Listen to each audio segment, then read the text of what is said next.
प्रिय विद्यार्थियों, कैसे हैं आप लोग। कक्षा 7 के लिए ये पाठ्य पुस्तक है हमारा राजस्थान।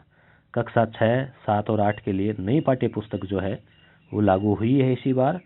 इसमें राजस्थान की जो शुरुआती स्तर की और गहन जानकारी है, जैसे जैसे कक्षा का स्तर बढ़ेगा वैसे वैसे कठिनाई का स्तर भी बढ़ेगा। तो कक्षा 7 के लिए तो ये वीडियो इम्पोर्टेंट है ही, साथ ही अगर आप कंपटीशन की तैयारी कर रहे हैं, चाहे रीट हो, राजस्थान पुलिस हो, पटवारी हो, आरएस हो या अन्य कोई और परीक्षा हो, सबके लिए राजस्थान जीके का बेस तैयार करने के लिए ये पाठ्य पुस्तक बहुत महत्वपूर्ण है। अभी हम इसका पाठ पढ़ेंगे चौथा। तो शुरुआत करते हैं हम। इसमें देखिए, जो चौथा पाठ है वो है राजस्थान में कृषि विपणन। विपणन का मतलब मार्केटिंग, यानी कृषि का जो कृषि की जो जिन्स है, उत्पाद है, उनके लिए जो कृषि मंडियां हैं और जो पीडीएस सिस्टम है और पीओस है, उन सब के बारे में हम इसमें जानकारी लेंगे। तो देखिए प्यारे बच्चों, राजस्थान में कृषि विपणन। नथु एक किसान है, अपने खेत में मूंग की फसल पैदा की है। पिछले वर्ष मूंग की कीमत बहुत अधिक थी, तो क्या हुआ, सभी ने मूंग जो है ज़्यादा बोया। तो परिणाम इस बार क्या हुआ, मूंग की पैदावार ज़्यादा हो गई। तो अब उसकी फसल की जो कीमत है वो कम हो गई, उसे बेचने में कठिनाई का सामना करना पड़ रहा है। अब स्थानीय स्तर पर उसे फसल बेचने के लिए काफ़ी प्रयास किए, मगर कोई फसल खरीदने को तैयार नहीं था, दाम कम देना चाहता था। नाथू परेशान है। अब नाथू जैसे किसान है, उनकी समस्या के लिए सरकार ने क्या कर रखा है कि अगर मान लीजिए कोई किसान एक फसल बोता है और उसको ये डर रहे मन में कि इस बार उसके भाव क्या रहेंगे, तो सरकार क्या करती है, पहले ही फसल बोने से पहले ही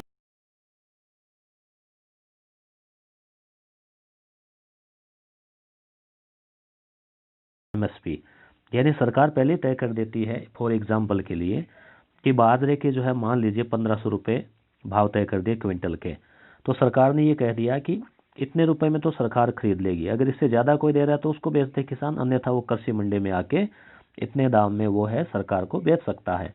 तो इससे किसान एक निश्चिंत हो जाते हैं और जो है वो अपने कृषि के ऊपर ध्यान दे पाते हैं। तो अब फसल की अच्छी पैदावार होने पर उन्हें उपज का सही दाम नहीं मिल पाता, तो सही दाम के लिए सरकार द्वारा कृषि उपज मंडियों की व्यवस्था की गई है, जिन्हें हम बोलचाल में कृषि मंडी बोलते हैं और लगभग आपको हर शहर में मिल जाती है। राजस्थान में कृषि उपज मंडी।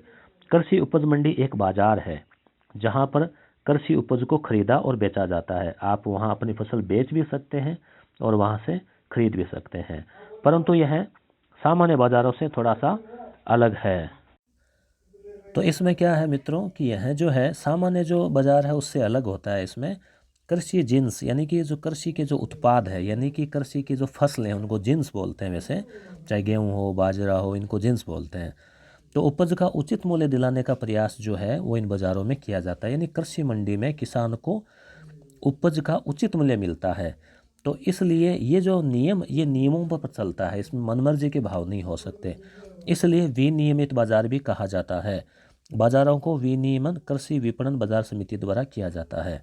अब आपके लिए इम्पोर्टेंट फैक्ट आने वाला है कि राजस्थान जो है इसमें सभी प्रकार की मंडियों की स्थापना और विकास के लिए राजस्थान राज्य कृषि विपणन बोर्ड की स्थापना 1974 में की गई। याद रखें, 1974 राजस्थान राज्य कृषि विपणन बोर्ड की स्थापना की गई।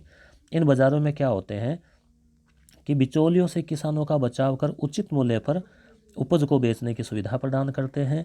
किसान इन बाज़ारों में अपनी फसल ले आते हैं, बोली लगाई जाती है, उसके पश्चात सही दामों पर किसान उसे बेच पाते हैं। बड़ी मंडियों में तो दैनिक बाजार भावों की जानकारी देने के लिए उपज के मूल्य लाउड स्पीकर के माध्यम से प्रसारित किए जाते हैं ताकि किसान सही मूल्य पर सौदा कर सकें। अब तो सरकार ने कई मंडियों को ऑनलाइन कर दिया है, जिससे कि वो भाव अपने मोबाइल में भी पता कर सकते हैं।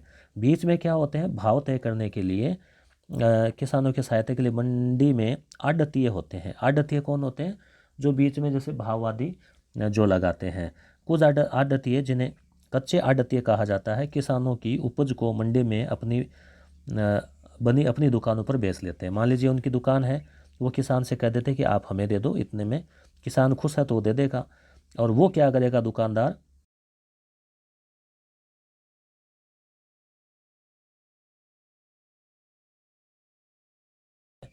तो इस तरह से कोई किसान तुरंत फसल बेचना चाहे तो आढ़तियों के पास में भी बेच सकते हैं। तो वो अपनी आढ़त या कमीशन काट कर किसान को उसकी उपज के मूल्य का भुगतान कर देते हैं। कुछ पक्के आढ़तिया भी होते हैं जो इन कच्चे आढ़तियों से, अब इनके ऊपर और होते हैं थोड़े बड़े व्यापारी जो थोक व्यापार या मील वालों के लिए उपज का जो काम है क्रय करते हैं। क्रय का मतलब खरीदना। मंडियों में खरीदारों से बाजार शुल्क और मध्यस्थों से लाइसेंस शुल्क लिया जाता है। कृषि मंडी में जो आढ़तिये हैं, जो दुकानदार है, उनसे उनका लाइसेंस होता है, तो सरकार उनसे लाइसेंस का शुल्क लेती है कृषि मंडी।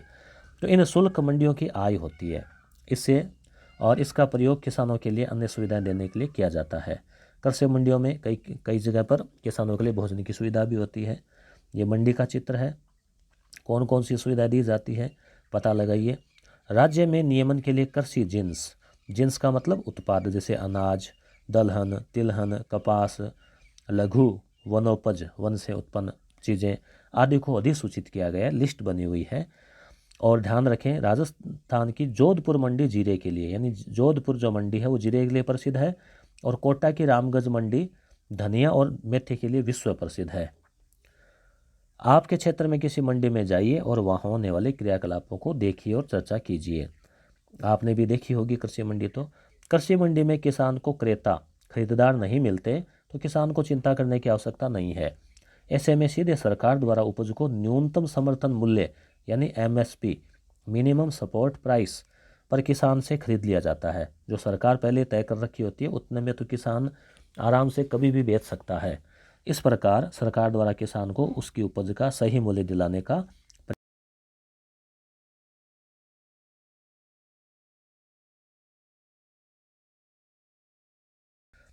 कृषि विपणन के अंतर्गत वे सभी गतिविधियां सेवाएं आती है जो कृषि उपज को खेत से लेकर उपभोक्ता तक पहुंचाने में करनी पड़ती है, जैसे परिवहन, प्रसंस्करण, भंडारण, ग्रेडिंग, यानी कि फसल को कृषि मंडी तक पहुंचाना, वहां उसको लेना, उसकी ग्रेड तय करना, ये सब कृषि विपणन में होता है। कृषि उपज मंडी किसानों की कृषि उपज के भंडारण और विक्रय के लिए चुने हुए कृषकों की सरकार द्वारा वित्त पोषित स्वायत्तशासी समिति है, यानी सरकार के द्वारा उसको धन दिया जाता है। बाकी वो स्वायत्तशासी का मतलब उसका अपना खुद का जो है शासन, यानी खुद की अपनी व्यवस्था होती है, जिससे किसानों को बिचौलिए के शोषण से बचाने के लिए काम किया जाता है। तो ये था कृषि उपज मंडी के बारे में, विपणन के बारे में, फसल मिनिमम सपोर्ट प्राइस क्या होती है, किसान किस तरह से जो है सरकार को अपनी फसल बेच सकते हैं। अब आता है सार्वजनिक वितरण प्रणाली। अब किसानों ने जो MSP पे या मान लो कृषि मंडी में जो फसल बेची, अब सरकार क्या करती है, उसको उठाती है वहाँ से। उसके बाद में जो भंडार है, गोदाम है, FCI food corporation of India, वहाँ तक पहुँचाती है। उन भंडारों से वो जो अनाज है वो जाता है आम आदमी तक, जो गरीब आदमी है, आम आदमी है, उस तक। किस माध्यम से? उनका राशन कार्ड बना होता है आम आदमी का, और वो जो आदमी है यानी वो जो हम नागरिक लोग हैं वो क्या करते हैं, उचित मूल्य की दुकान पर जाते हैं और वहाँ से राशन कार्ड के माध्यम से गेहूँ है, चावल है, चीनी है, केरोसिन तेल आदि खरीदते हैं। तो एक गरीब आदमी है, आम आदमी है, उसको सार्वजनिक वितरण प्रणाली के तहत सस्ते में जो अनाज है वो सरकार उपलब्ध करवाती है। तो आम उपभोक्ताओं तक ये उपज और अन्य खाद्य वस्तुएं सही दामों पर पहुंचने के लिए PDS सिस्टम जो है, इसको बोलते हैं PDS, public distribution system, PDS जो है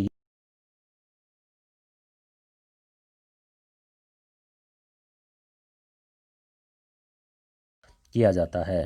तो PDS सिस्टम क्या हो गया?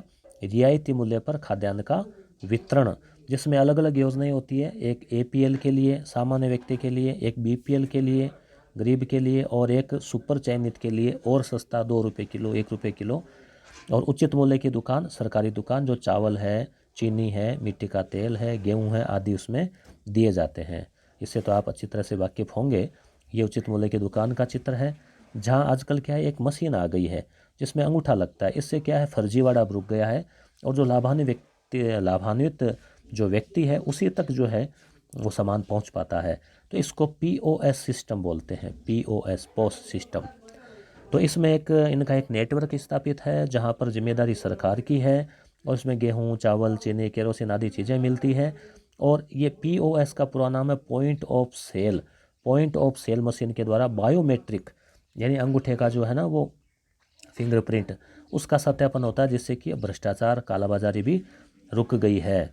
और इस तरह से जो है किसान जो कृषि उपज मंडियों में बेचते हैं, फिर सरकार उचित मूल्य की दुकान तक उनको पहुंचाती है। अब हम देखते हैं कुछ महत्वपूर्ण प्रश्न। विपणन का मतलब हो ही गया वस्तुओं का क्रय विक्रय, क्रेता यानी खरीदार, न्यूनतम समर्थन मूल्य यानी एमएसपी यानी सरकार के द्वारा निर्धारित वह न्यूनतम मूल्य जिस पर किसान द्वारा बेचे जाने वाले सरकार जो है तैयार रहती है, यानी सरकार उस मूल्य तक खरीदने के लिए तैयार रहती है, न्यूनतम मूल्य है, उससे ज़्यादा कहीं बिकता है तो आराम से किसान बेच सकता है। कृषि विपणन बोर्ड मदद करता है, किसकी करता है? किसान की करता है। कृषि उपज मंडी में मध्यस्थों से वसूला जाता है लाइसेंस शुल्क। मंडियों की स्थापना और विकास के लिए राजस्थान में कृषि विपणन बोर्ड की स्थापना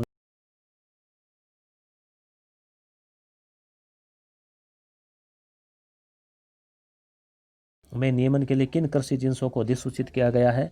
तो ये अनाज है, इसमें दलहन है, तिलहन है। राज्य की कोई 2 कृषि उपज मंडियों के नाम बताइए जो विश्व प्रसिद्ध है। तो जोधपुर में है जीरा मंडी, और कोटा में, रामगंज में है और धनिया और मेथी मंडी। कृषि उपज मंडियों से आप क्या समझते हैं? सार्वजनिक वितरण प्रणाली को समझाइए। तो मेरे ख्याल से आपको ये चीज़ अच्छे से समझ में आ गई होगी, आपके जो है यहाँ पर कोई दिक्कत इसमें नहीं आएगी। और आपको मैं सूचित कर दूँ कि अगर आप कंपटीशन की तैयारी करने वाले विद्यार्थी हैं और आप आरएस की तैयारी कर रहे हैं तो 21 अक्टूबर से नया बैच शुरू हो रहा है अनअकैडमी पर, जहां पर जो है एक टीम टीचिंग के द्वारा आपको जो है पढ़ाया जाएगा। तो इसका लिंक जो है डिस्क्रिप्शन में मिल जाएगा। वीडियो अच्छा लगा तो लाइक करना, चैनल को सब्सक्राइब जरूर कर लेना और जो अपने दोस्तों में शेयर जरूर करना। कक्षा 7 के विद्यार्थियों तक ये वीडियो पहुँचे और कंपटीशन की तैयारी करने वालों तक ये वीडियो पहुँचे। धन्यवाद।